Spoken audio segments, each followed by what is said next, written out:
boa noite. Boa noite, queridos amigos.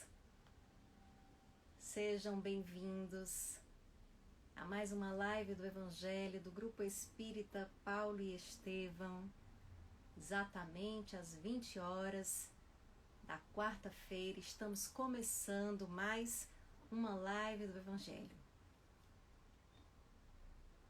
Estamos aqui aguardando vocês entrarem para que possamos criar um ambiente de uma reunião virtual a fim de comentar e estudar o Evangelho segundo o Espiritismo.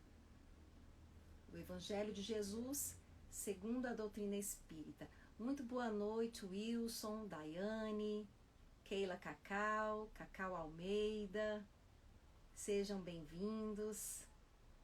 JP, boa noite. Daniela, seja bem-vinda. Antônio Luiz Filho, boa noite, você também. Aqui saudando aqueles que estão entrando, cumprimentando também. Sejam bem-vindos. Vamos aqui nos aconchegando nesse ambiente em que estamos próximos virtualmente, embora fisicamente estejamos distantes, mostrando que a realidade espiritual é bem possível, porque é exatamente assim que ela funciona. Nós podemos estar unidos espiritualmente, embora afastados, corporalmente, fisicamente falando. Oi, Mariana, boa noite, você também. Kel, Meire Serrano, boa noite.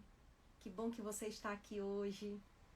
Evinha, Luiz Fernando, seja bem-vindo, querido amigo. Sandra, bem-vinda, boa noite, você também. Às vezes eu deixo escapar uma ou outra pessoa que cumprimenta, sintam-se todos cumprimentados. Mana, Solange. Isa, vi que você entrou, boa noite. Carolina Coelho. Então aqui vamos chegando.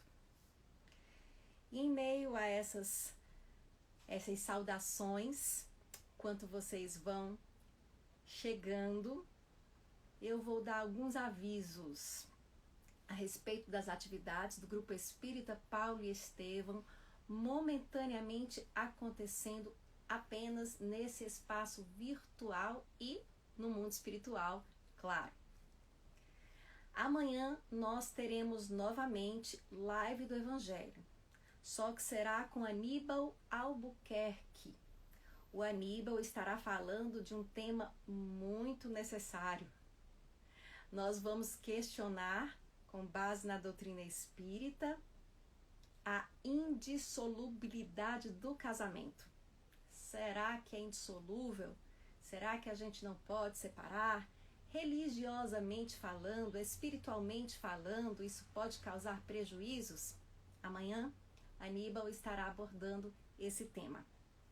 E sexta-feira, uma palestra que deveria ter acontecido e não aconteceu por conta de um imprevisto. A palestra de Lindenberg Castro, com o tema Temas da Saúde Mental, na obra de Ivone Pereira. Ivone Pereira, uma grande trabalhadora da seara espírita. Vejam, esse mês ela fez aniversário de morte, se eu não me engano, dia 9 de março. E essas duas lives, a de amanhã, a do Evangelho, e a de sexta, a palestra pública, acontecem às 20 horas, como as lives da quarta-feira. Hoje aqui nós estaremos falando de A Candeia sob o Alqueire. Porque Jesus fala por parábolas? Essa passagem está em O Evangelho segundo o Espiritismo, capítulo 24, itens 1 a 5. Então vamos aqui, já estamos em bom número, dar início propriamente falando à nossa live, com uma leitura de uma passagem da Bíblia. Como introdução, como leitura preparatória, eu trouxe um texto do Eclesiastes. Eclesiastes, capítulo 3, versículos 1 a 8 e 17. Olha que coisa linda. Tudo tem o seu tempo determinado, e há tempo para todo propósito debaixo do céu. Há tempo de nascer e tempo de morrer, tempo de plantar e tempo de arrancar o que se planta, tempo de matar e tempo de curar, tempo de derrubar e tempo de ficar, tempo de chorar e tempo de rir, tempo de prantear e tempo de dançar, tempo de espalhar pedras e tempo de ajuntar pedras, tempo de abraçar e tempo de afastar-se de abraçar. Nossa, parece que essa a gente devia repetir para o momento agora. Tempo de abraçar e tempo de afastar-se de abraçar. Tempo de buscar e tempo de perder. Tempo de guardar e tempo de lançar fora. Tempo de rasgar e tempo de coser. Tempo de estar calado e tempo de falar. Tempo de amar e tempo de odiar. Tempo de guerra e tempo de paz. Eu disse no meu coração: Deus julgará o justo e o ímpio, porque há um tempo para todo propósito e para toda a obra. Por que eu trouxe esse trecho? Porque parece que esse é o grande desafio da atualidade. A gente se localizar no tempo. Respeitar o tempo. O tempo de nos recolher e o tempo de nos reunir. O tempo de prantear. O tempo de sorrir, de fazer festas. O tempo de socorrer e o tempo de se aquietar, de orar. Para tudo existe um tempo certo. E nós temos que aprender a respeitar os nossos limites, os limites dos outros, e entender que esse tempo tem razão de ser. Estamos agora temporariamente obrigados aqui no Ceará, em Fortaleza, a ficar em casa. E essa é a nossa parte, a nossa contribuição. E tem o tempo da gente reclamar, da gente discutir, da gente debater, mas tem o tempo da gente agir. E a nossa ação agora é nos unir.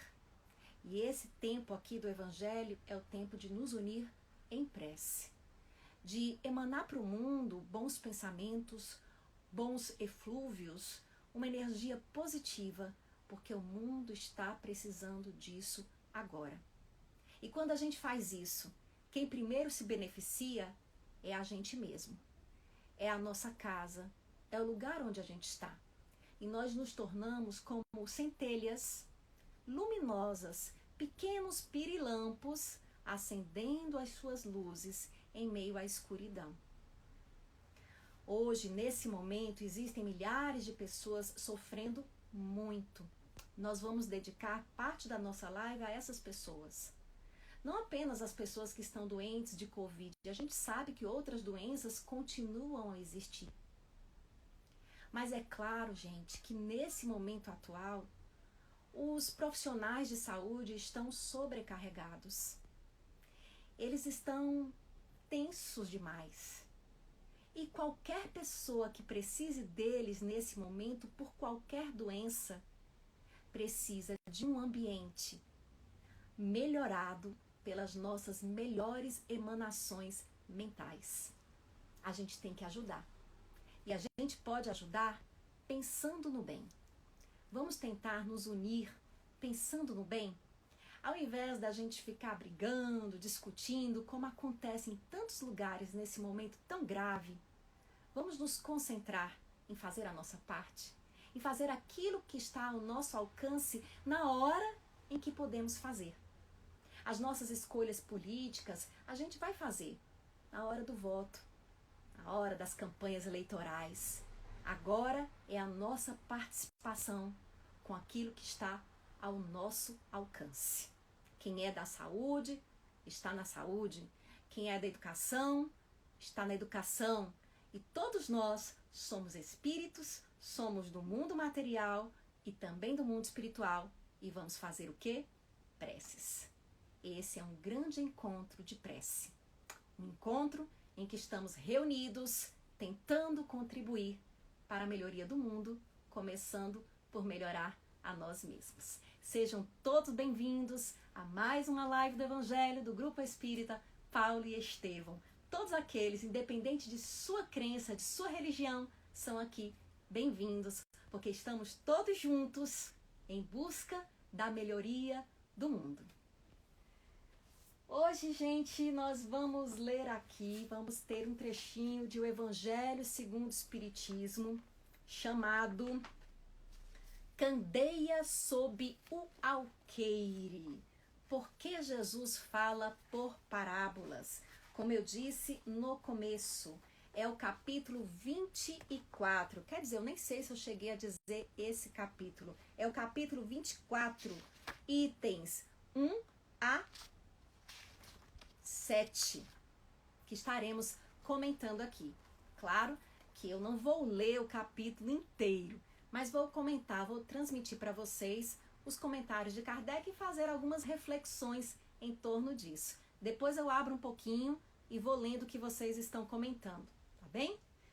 Bom, eu vou ler aqui um trechinho no começo do capítulo, que é uma passagem do Evangelho de Lucas. No capítulo 8 de Lucas, versículos 16 e 17. Ninguém há que depois de ter acendido uma candeia, a cubra com um vaso ou a ponha debaixo da cama. Na passagem de Mateus está sob o alqueire, que é uma caixa. Põe-na sobre o candeeiro, a fim de que os que entrem vejam a luz. Pois nada há secreto que não haja de ser descoberto, nem nada oculto que não haja de ser conhecido e de aparecer publicamente. E temos também uma outra passagem, essa em Mateus, capítulo 13, versículos 10 a 15. Aproximando-se, disseram-lhe os discípulos: por que lhes falas por parábolas? Parábolas são as historinhas que Jesus contava. Respondendo-lhes, disse: é porque a vós outros, os apóstolos, foi dado conhecer os mistérios do reino dos céus. Mas a eles, o povão, isso não lhes foi dado. Porque àquele que já tem, mais se lhe dará, e ficará em abundância. Aquele, entretanto, que não tem, mesmo o que tem se lhe tirará. Falo-lhes por parábolas, porque vendo não veem, e ouvindo não escutam e não compreendem. E neles se cumprirá a profecia de Isaías, que diz: ouvireis com os vossos ouvidos e não escutareis. Olhareis com os vossos olhos e não vereis. Porque o coração deste povo se tornou pesado, e seus ouvidos se tornaram surdos, e fecharam os olhos para que seus olhos não vejam, e seus ouvidos não ouçam, para que seu coração não compreenda, e para que, tendo se convertido, eu não os cure. Depois dessas passagens, nós temos os comentários de Allan Kardec, aqui um Evangelho segundo o Espiritismo, interpretando tais passagens. Então, no começo, Kardec vai dizendo que é de causar admiração que Jesus fale que nada, nenhuma luz deve ser colocada sob o alqueire, sob a cama, sob a mesa, quando ele próprio fala de uma maneira indireta, muitas vezes, através de parábolas, ele esconde aquilo que tem a dizer sob o véu da alegoria. O que Kardec entende da passagem de Jesus, dessa maneira de Jesus trabalhar? Jesus, segundo Kardec, ele está respeitando o tempo, né? O tempo de cada um e a capacidade de compreensão daqueles a quem ele fala. Então, nada oculto que não venha a ser revelado. Então, vai ter uma época em que todos poderão compreender. Mas Jesus, ele entende que nem todas as pessoas vão entender o que ele tem a dizer. Então Kardec aqui esclarece que as passagens morais, as recomendações para praticar o amor, para perdoar de Jesus, são bem nítidas, são bem claras. Mas algumas passagens ele coloca como parábolas, porque essas nem todos seriam capazes de compreender essas passagens. Só aqueles que são um pouco mais amadurecidos. Então a parábola, ela tanto atende às expectativas pelo fundo moral das pessoas mais simples, como revela grandes verdades para as pessoas com maior conhecimento. Então elas escondem grandes e profundas verdades. E essa parábola da candeia sob o alqueire está nos falando da lei de progresso, da lei de evolução. Que a gente é como uma luz, ou todo conhecimento é como uma luz. Que inicialmente essa luz está sob o alqueire. Então o espírito, ele nasce com a capacidade da inteligência, do amor e morredouros. Ele nasce com esse potencial dentro de si mesmo. Mas esse potencial está escondido sob o véu da ignorância. E é preciso que esse espírito nasça no mundo, viva no mundo, para que essa luz saia daquela condição de oculta para a parte de cima, para sobre o candeeiro, a fim de que ilumine a todos que estão na casa. Essa lei se aplica a todos nós, a todos os espíritos. Não há ninguém no mundo que ficará eternamente voltado ao mal ou à ignorância. Todos nós, à medida que o tempo passar, no tempo certo do nosso amadurecimento, iremos evoluir e iremos conhecer as verdades na proporção do que somos capazes de compreender. É disso que Jesus está falando. Eu acho interessante que Kardec diz assim: as gerações têm sua infância, sua juventude e sua maturidade. Kardec vai dizendo que o que se aplica aos indivíduos também se aplica às sociedades. E é o que nós vemos, por exemplo, no nosso Brasil. Nós aqui brasileiros, o que a gente vê? Eu às vezes comparo o Brasil com um adolescente. Frente à Europa, os países europeus, talvez nós sejamos um país adolescente. E um país que foi violentado. Se o Brasil fosse uma pessoa, a gente diria que ainda na infância, os seus primeiros anos, quando ele ainda era puro, habitado por indígenas, ele foi violentado. Essa criança foi violentada, ela foi invadida, ela foi violada, ela foi roubada. E essa criança ficou com sequelas disso. Então nós somos um país que tem um tipo de sequela traumática e que hoje estamos na adolescência. E nessa adolescência nós nos rebolamos, somos confusos, nós estamos perdidos, tentando encontrar o nosso caminho enquanto nação.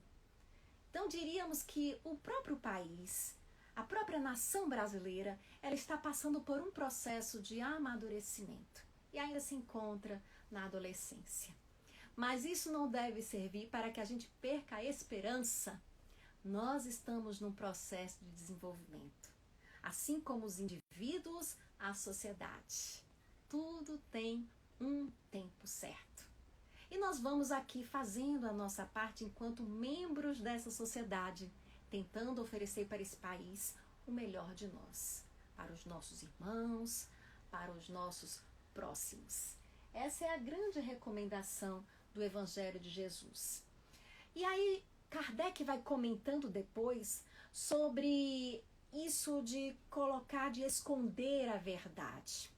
Ele diz que quando Jesus faz isso, ele não faz um propósito de esconder para manter um poder nas mãos. Na verdade, é respeitando o tempo de compreensão de cada um.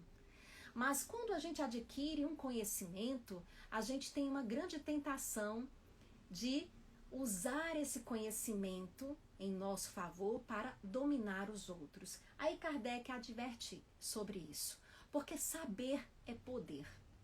Se você tem acesso ao conhecimento, à informação, às letras, você tem poder. voltando ao nosso país, principalmente no nosso país. Então, se nós acessamos a educação, nós temos um enorme poder nas mãos. E ter poder nas mãos é correr o risco de abusar desse poder. Nós temos que prestar atenção sobre o que estamos fazendo desse poder que nós recebemos, desse conhecimento que nós temos, das informações que nós temos. Como estamos usando isso no nosso dia a dia? Será que nós estamos usando em prol de todos, para que todos possam acessar esse conhecimento? Ou estamos nos beneficiando, nos colocando numa situação de privilégio em que queremos ver os outros abaixo de nós? É uma boa reflexão. É sempre um risco de abusar. Então, não é nessa intenção que Jesus deixa ainda as informações sob o véu da alegoria. Kardec explica, a época em que ele viveu, as pessoas ainda não podiam ter acesso a muitas informações. Mas hoje, com o advento da ciência ou da ciência moderna, aqui na pós-modernidade, então, melhor dizendo, já depois de Kardec, nós podemos saber muito mais. Nós estamos mais amadurecidos. Embora, é claro, que esse amadurecimento ele não acontece em bloco. Existem pessoas que têm menos maturidade.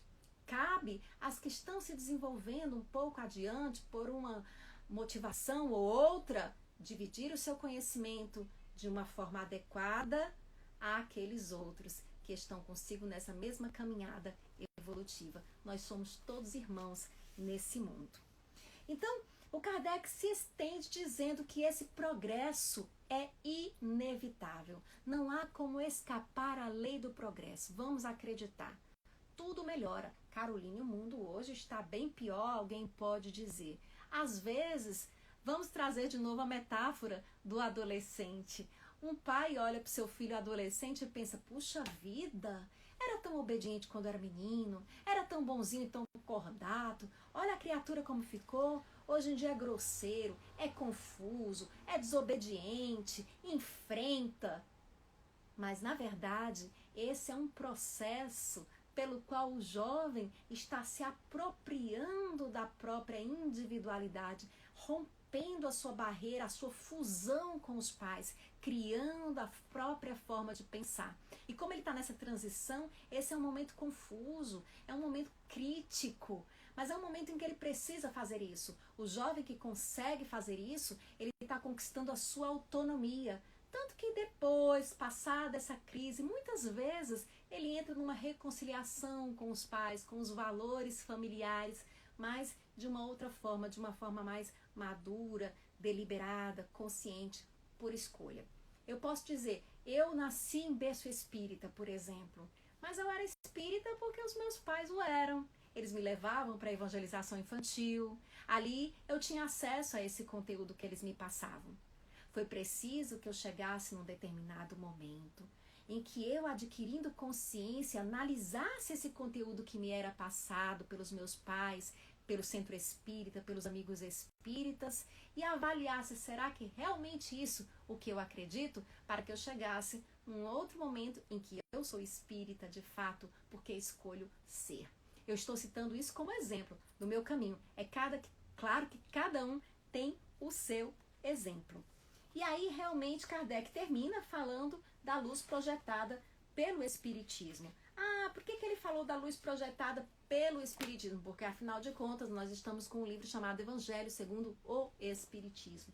Com isso, Kardec não está querendo desqualificar nenhuma outra luz, mas está dizendo qual o papel do Espiritismo.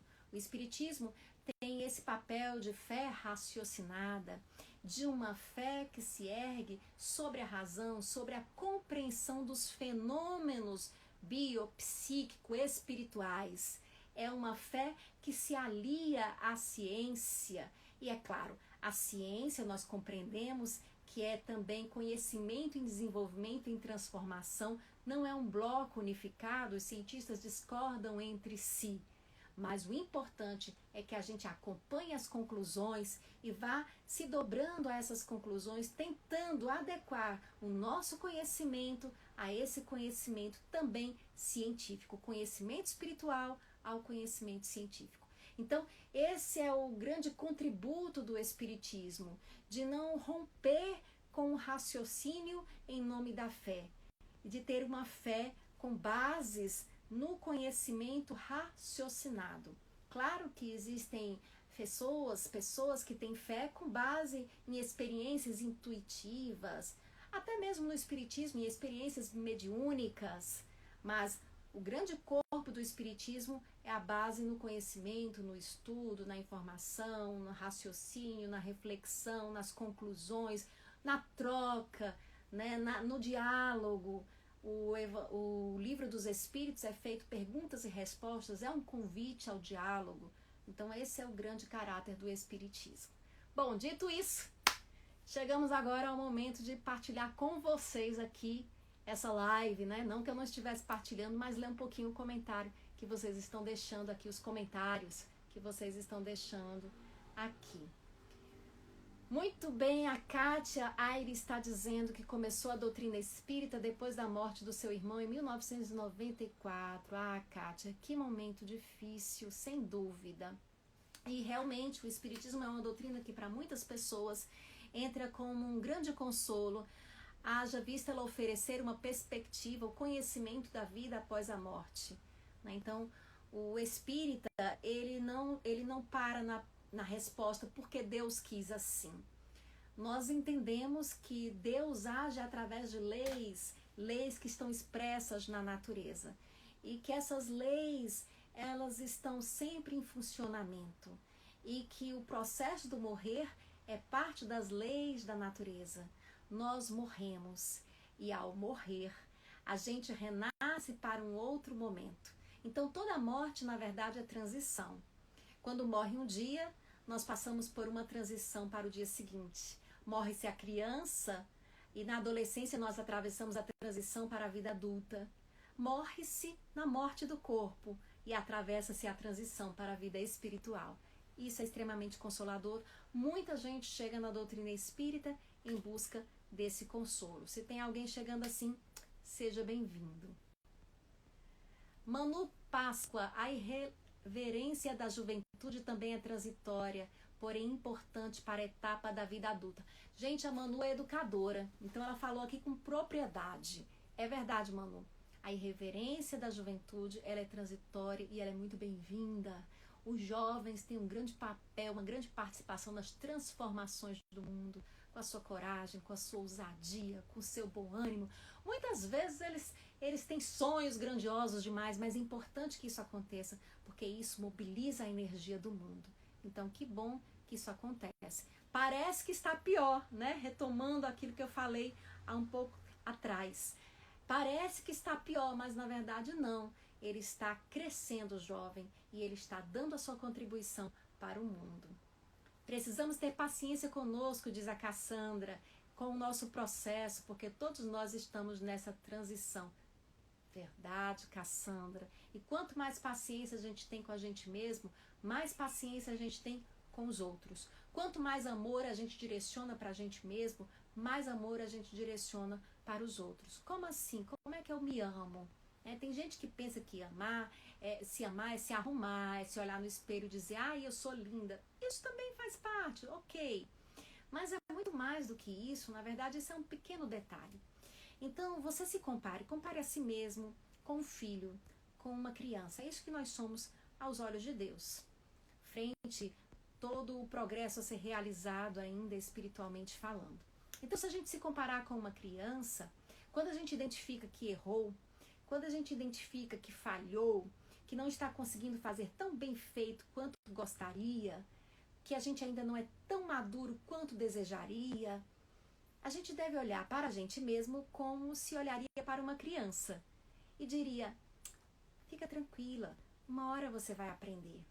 Eu sei que você ainda vai aprender. Você está errando porque ainda não conseguiu, não chegou no tempo certo. Então, às vezes eu digo isso para minha filha em relação ao desenho. Eu, na minha idade, desenho melhor do que ela. E aí, às vezes, ela fica chateada. É claro que tem crianças prodígio que desenham divinamente bem. E ela ficava chateada e eu dizia, Beatriz, presta atenção, Bia. Olha o meu tamanho, olha o teu. Não que eu seja muito grande, mas eu estava me referindo à idade.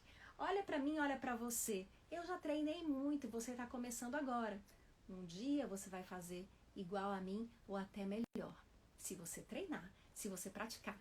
Então eu não fico dizendo para essa criança, Ave Maria, que coisa horrível, por que você não fez melhor, menina, que coisa horrorosa, ai, que horror, que medonho. Eu não digo isso para a criança, porque eu amo essa criança, porque eu sei que ela está em desenvolvimento, porque eu acredito que ela vai crescer, eu tenho fé nisso, porque o mundo me mostra que as crianças crescem e que quando elas crescem, elas desenvolvem mais e mais aptidões. Então, do mesmo jeito, a gente deve fazer com a gente.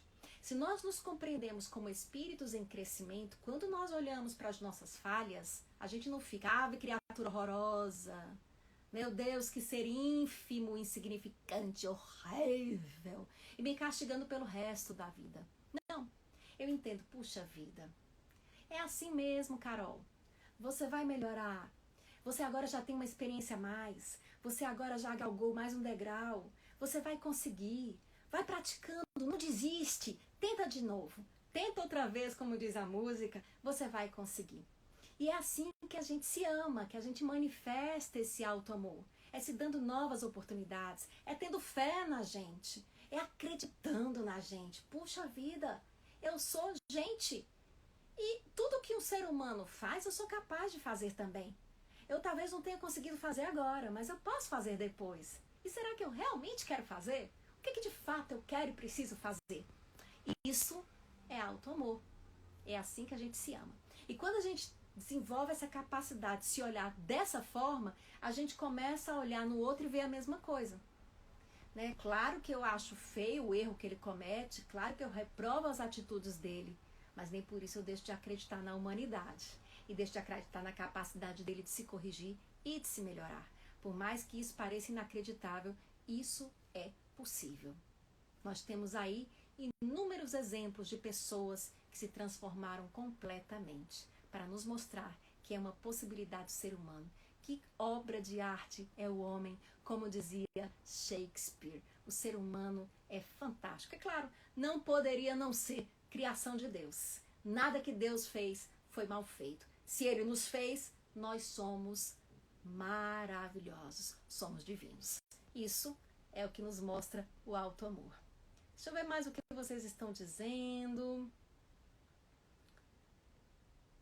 Uma doutrina consoladora. Darlene dizendo, foi a Silvia que falou de uma doutrina consoladora. A Darlene aqui dizendo que o que me segurou no Espiritismo foi esse convite à fé raciocinada. Pois é, Darlene, eu também, né? Eu gosto muito desse convite à fé raciocinada. Claro que existem outras naturezas, outras pessoas para quem isso não reverbera no coração. Mas se você tem uma necessidade de explicações de porquês, por quê, para quê, como, a doutrina espírita ela é uma doutrina adequada, assim eu poderia dizer. O Espiritismo é uma grande luz em minha vida, diz Aníbal Souza. Na minha também, Aníbal, por isso que eu gosto aqui de falar da doutrina espírita. Eu devo muito à doutrina espírita, não apenas na minha vida, como na vida dos meus familiares. Eu poderia dizer que sou filha de uma família ajustada. E eu acredito que esse ajustamento se deve em grande parte à doutrina espírita. Então, na minha casa dos meus pais, nós fazíamos o evangelho no lar toda semana. Eu fui criada fazendo o evangelho no lar toda semana. Assim, eu fui aprendendo as lições do evangelho e me familiarizando com Jesus. É verdade. Quando eu falo de Jesus, eu falo de alguém da minha família, alguém que faz parte da minha vida, porque todas as semanas era lido uma passagem da vida de Jesus no meu lar. Então, os meus pais fizeram isso com a gente, eu hoje faço isso com os meus filhos na minha casa, e é claro que cada um tem a sua forma, mas eu acredito que é uma grande, maravilhosa ideia reunir a família para falar de temas elevados, pelo menos meia hora por semana. É o Evangelho no lar. E eu devo muito ao Evangelho as luzes, as alegrias, as satisfações da minha vida. Inclusive, o enfrentamento da morte, da dificuldade, da doença e da dor. Eu acho que o Espiritismo dá muita força para isso. Nesse momento atual, por exemplo, o Espiritismo me protege. Eu acho que muitos poderão dizer, alguns e outros muitos talvez possam dizer, né, que a eles também me protege muito. Como? O Espiritismo me deixa imune? Né? Não, não é isso. Eu entendo, eu faço, né? A gente tem que se proteger nesse momento agora, usa-se máscaras, limpa-se as mãos, ao chegar em casa um banho, quando se compra alguma coisa atrás de fora, limpa-se, tentando evitar a disseminação do vírus. Mas eu entendo que nada vai acontecer que não tem uma razão, que não tem um propósito, como diz o Eclesiastes, tudo tem um propósito e que eu não tenho como controlar isso absolutamente.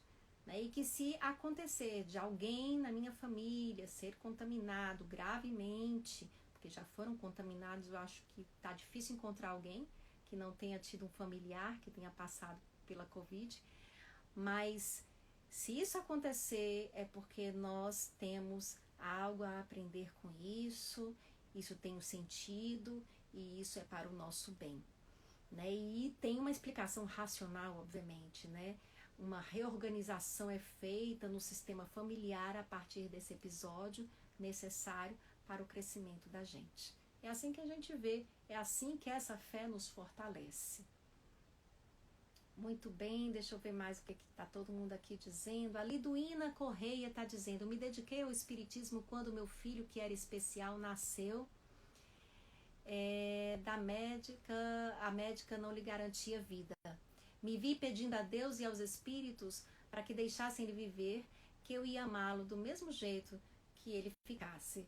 Ora, Liduína, você fez provavelmente esse pedido e assumiu esse compromisso antes mesmo de você nascer, e ele também. O poder da prece, gente, é um poder de mobilizar a energia que tem em torno de nós. A prece, quando nós fazemos prece, quando nós pedimos aos espíritos, aos santos, aos anjos, dependendo da nossa crença, quando nós nos conectamos ao mundo espiritual maior, numa atitude humilde de pedir, na verdade o que acontece não é que Deus olha e diz: ah, a Caroline está pedindo direitinho, como ela está pedindo direitinho, eu vou dar. Pessoal, traz aí a lista das ações da Caroline para eu ver se ela merece. Aí levam as ações da Caroline, aí ele diz: ah, tá merecendo. Não, tá merecendo não, isso aí ela tá falhando. Não vou atender a prece dela. Não é bem assim, não é assim que a gente pensa. O que acontece? Quando você faz uma prece, Deus já sabe de tudo que você precisa, né? Ele não vai te oferecer nada que você não precise. Mas quando você faz uma prece, é como se nós ligássemos um rádio e entrássemos em sintonia com a rádio divina. Então, nessa hora, eu posso sintonizar uma inspiração, um bálsamo, um ânimo, uma ideia para sair daquela situação difícil. Eu mobilizo a energia que tem em torno de mim, os fluidos nos quais eu estou mergulhada, de uma outra forma, de uma forma mais fortalecedora, de uma forma que dá bom ânimo. Então, a prece, ela tem esse efeito. E segundo os espíritos, inclusive um efeito energético de nos limpar espiritualmente. O ambiente espiritual que nós não conseguimos enxergar com os nossos sentidos de seres encarnados, mas que nós podemos intuir. Quem aqui já não sentiu um ambiente pesado, ou um ambiente leve, suave? Às vezes você entra numa igreja e sente: ai, eu fiquei tão bem, porque os pensamentos dentro da igreja são pensamentos bons, pensamentos de fé, pensamentos de busca, pensamentos em busca de Deus. E ao mesmo tempo, quando você vai no hospital, por isso que eu disse que a gente tem que mentalizar, ajudando quem está no hospital, seja por qual motivo for, se for para trabalhar, porque está doente, porque está com Covid ou qualquer coisa. Aquele ambiente é pesado porque muitas vezes é marcado pelo desespero, pela angústia, pelo medo, pela morte. Então, nessa hora, a gente tem que se fortalecer na prece. A prece faz com que a gente saia daquela frequência do desespero e entre na frequência da calma, que vai permitir que surja um insight. Para que você tenha uma visão melhor, não tenha uma visão turva dos acontecimentos, é preciso que você se aquete. Se você está se movimentando, se sacudindo o tempo todo, você não consegue enxergar direito. Para enxergar direito, é preciso se acalmar. Então a prece nos ajuda a isso, a nos acalmar. Seja qual for a prece que você fizer, o que importa é essa intenção. Eu vou aqui fazer uma prece. Carolina, eu não consigo fazer prece porque eu estou nervosa. Meu amigo, então faça como católico, pegue um texto, repita. Não é possível tanto repetir, água mole, pedra dura, tanto bate até que fura. Você sai daquele pensamento repetitivo, você quebra aquela força repetitiva. Não interessa. O importante é que você se conecte. Como você faz, com que palavras você faz a prece, pouca importância tem. O importante é o seu sentimento de busca, de confiança numa força maior que vai mobilizar essa energia. Ah, mas fulano fez uma prece pelo outro, o outro morreu. É claro, se fosse possível com a prece evitar a morte de todo mundo, ninguém mais morria nesse mundo. Não é verdade? Claro que as leis naturais continuam atuando. A prece, mas como ele morreu? Como foi que a família encarou a morte? Com certeza a prece ajuda nisso. Não é só não morrer. A gente é tão materializado que a gente pensa o benefício apenas aquilo que é visível. Mas e o psicológico? E como aquela pessoa atravessou esse momento? Isso faz toda a diferença. Então a prece ajuda aí. Então, Liduína, quando você fez a prece, na verdade, você se permitiu enxergar. Claro que você já estava enxergando isso, receber as bênçãos, as intuições, mas seu filho ficou no mundo porque ele tinha que ficar, né? Provavelmente a prece deu a ele, transmitiu a ele intuitivamente, mesmo ele um recém-nascido, o acolhimento. Você é bem-vindo do jeitinho que você é. E com certeza isso deu força para ele ficar nesse mundo, apesar da provação, da dificuldade que tinha que atravessar. Então a prece tem esse benefício, tem esse resultado, contribui. Mas o que determina, é claro, é a nossa necessidade espiritual, são as leis divinas, é Deus. A Ítala está dizendo que o espiritismo é um casamento. Você não pode ter só a prática da mediunidade, precisa dos estudos e é um casamento, a prática e o estudo. Verdade, Ítala. E na verdade, a prática espírita não é nem a prática da mediunidade, porque para você ser espírita, você necessariamente não tem que trabalhar com a mediunidade, você não tem que necessariamente ir para a mesa mediúnica e dar passagem a espíritos. Isso é um dos trabalhos que acontecem numa casa espírita. E para você ser espírita, na verdade, a prática não é nem mesmo trabalhar na casa espírita. Quando a gente está trabalhando na casa espírita, a gente está trabalhando a gente. Então você pode trabalhar a si mesmo fora ou dentro da casa espírita. Então, às vezes você não está na casa espírita, mas você está se trabalhando, você está trazendo o espiritismo para a prática na sua relação com o seu próximo, na sua tentativa de compreender cada um, no seu olhar para o mundo, e aí você está praticando o conhecimento que você obteve no espiritismo. Cassandra dizendo, eu falo para minha filha que quanto mais, melhor fica. Deve ser em relação a alguma coisa que eu disse. Tem como aumentar um pouco o som, Gil Nogueira? Eu acho que é você que tem que aumentar o teu som, porque eu não tenho como fazer isso. Eu tô aqui com o microfonezinho e eu tô até falando relativamente alto para que todos possam acessar. Espero que você consiga. Alguns aparelhos celulares, né, quem está ouvindo em celular, alguns aparelhos celulares, eles têm um som mais baixo. Para quem não sabe, o Instagram ele também pode ser assistido. A gente não pode fazer as lives, mas assistir as lives pelo computador de mesa, né, pelo laptop, você pelo tablet. E talvez o som saia um pouco melhor para quem não consegue, às vezes, ouvir direito. Ou você colocando o fone de ouvido também pode melhorar. E aí a Liduína está dizendo que foi muito amor e cumplicidade entre ela e o filho.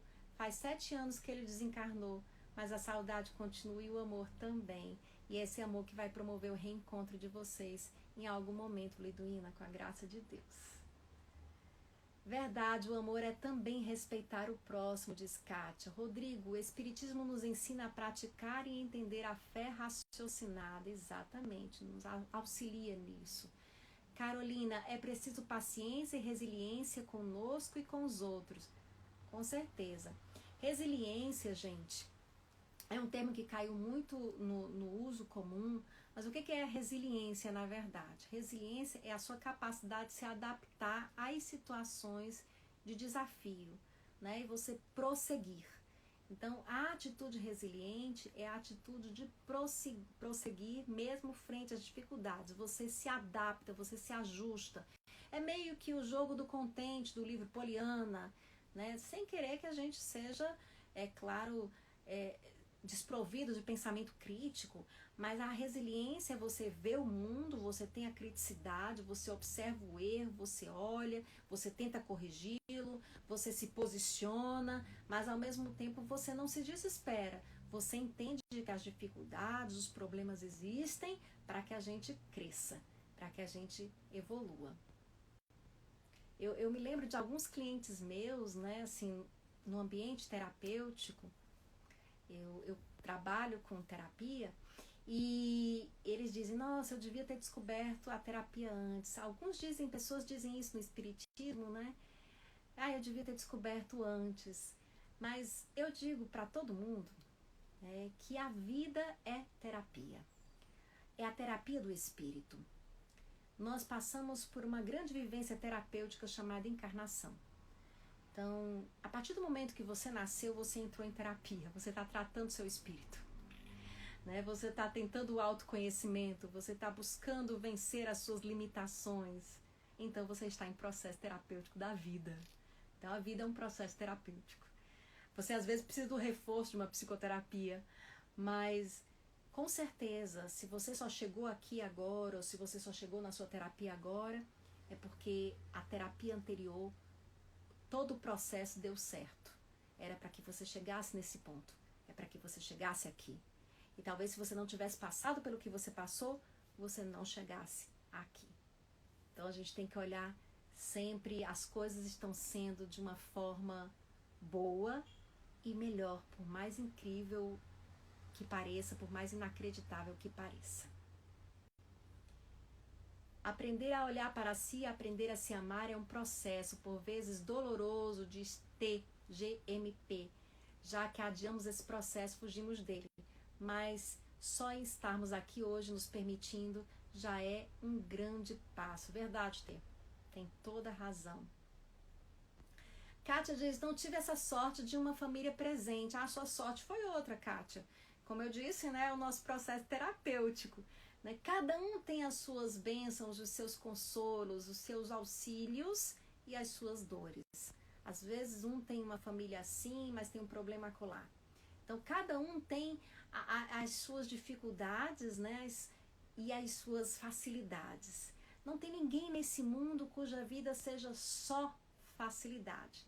Mas tem gente que aprendeu a desenvolver um olhar para a vida que facilita a atitude resiliente. Um olhar para a vida que busca a gratidão, um olhar de gratidão, que é o olhar pelo qual a gente diz, mas graças a isso aqui eu me tornei assim.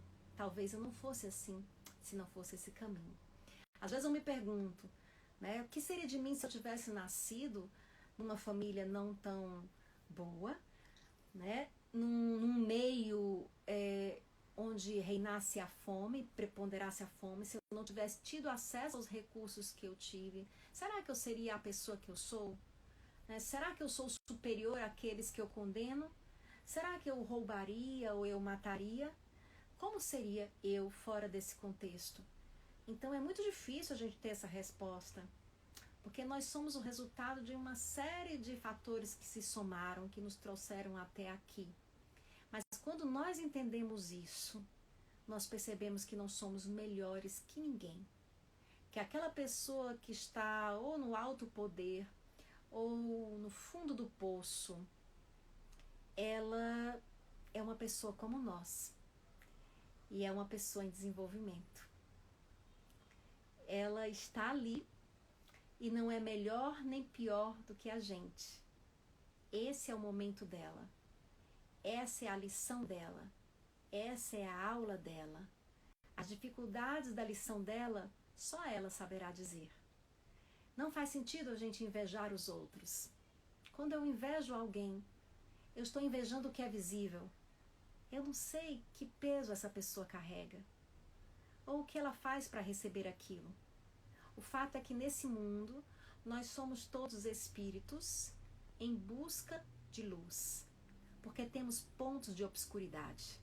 Somos ainda candeias sob o alqueire, buscando algum lugar no candeeiro. Nós temos que entender isso, nos ajudar uns aos outros, nos compreender e compreender os outros. Gente, nos aproximamos do final da nossa live. Gio, só você aqui está dizendo, eu não sei como é que está para as outras pessoas, o áudio. Infelizmente eu coloquei, conectei, acho que está aqui funcionando, é o máximo que eu consigo. A Elita também está dizendo, é o máximo que eu estou conseguindo, gente. Não tenho como movimentar aqui, infelizmente não tem essa tecnologia para mim, né? E aqui o pessoal falando da prece e energia, muitas contribuições, falando do evangelho no lar. Eu estou tentando falar mais alto e cada um fazendo aqui a sua parte, dizendo de como cuida da sua casa, da sua família.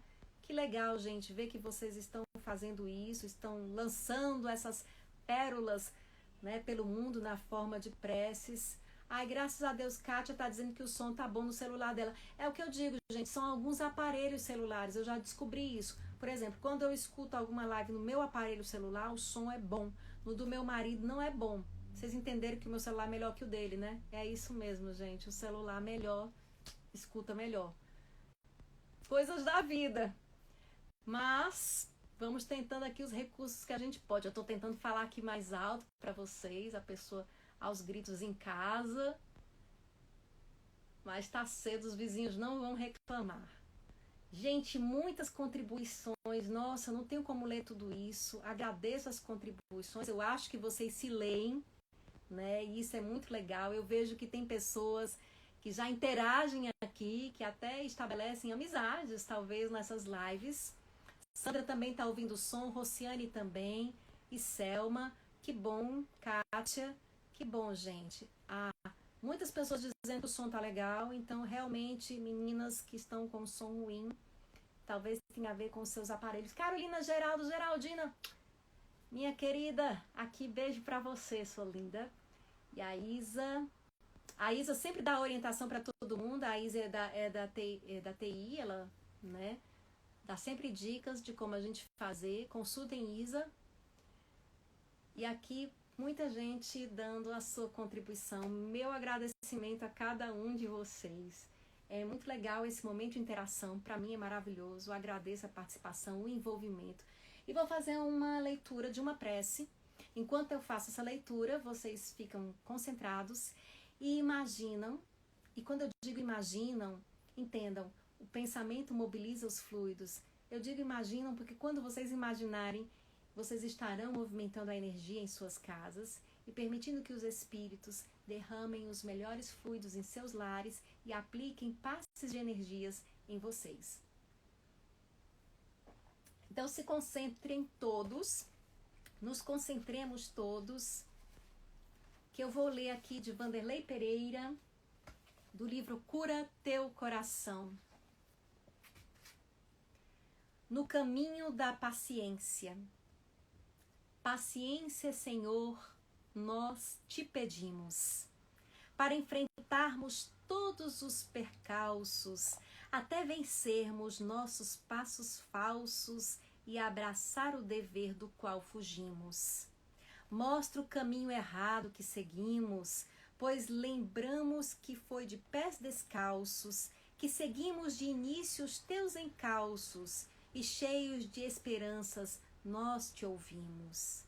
De vista te perdemos entre o povo, e agora o procuramos ver de novo, mas falta em nós aquela resistência. Por isso vamos bem devagarinho, até reencontrarmos o caminho que tu nos ensinaste, a paciência. Deus nos dê sabedoria para que nós possamos viver com paciência, compreendendo que tudo tem um tempo certo e respeitando o tempo de todas as coisas, inclusive o nosso tempo. Que nossas casas recebam essas bênçãos luminosas que os Espíritos derramam sobre nós nesse momento.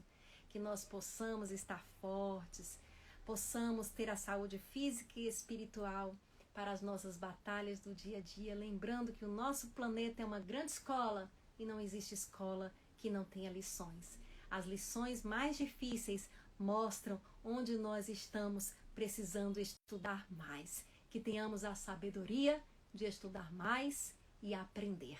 Muito obrigada, gente. Deixando aqui um abraço para cada um de vocês, para Carolina Coelho, Kátia, Fabiana, Rociane, Sandra, T, Silvia, Cassandra, Cacau Almeida, Isa, Silvia eu já falei, Maria José, Karina, Manu, Liduína, Meire Serrano, Valessa Kelly, para cada um de vocês, Ângela Franco, Vivi Félix, Daniela, um grande abraço, Luiz Escafa e até semana que vem, se Deus quiser. Amanhã, quem quiser dar continuidade ao atendimento espiritual, Aníbal Albuquerque, aqui às 20 horas, tá bom? Um grande abraço para todos vocês, que Jesus nos abençoe agora e sempre.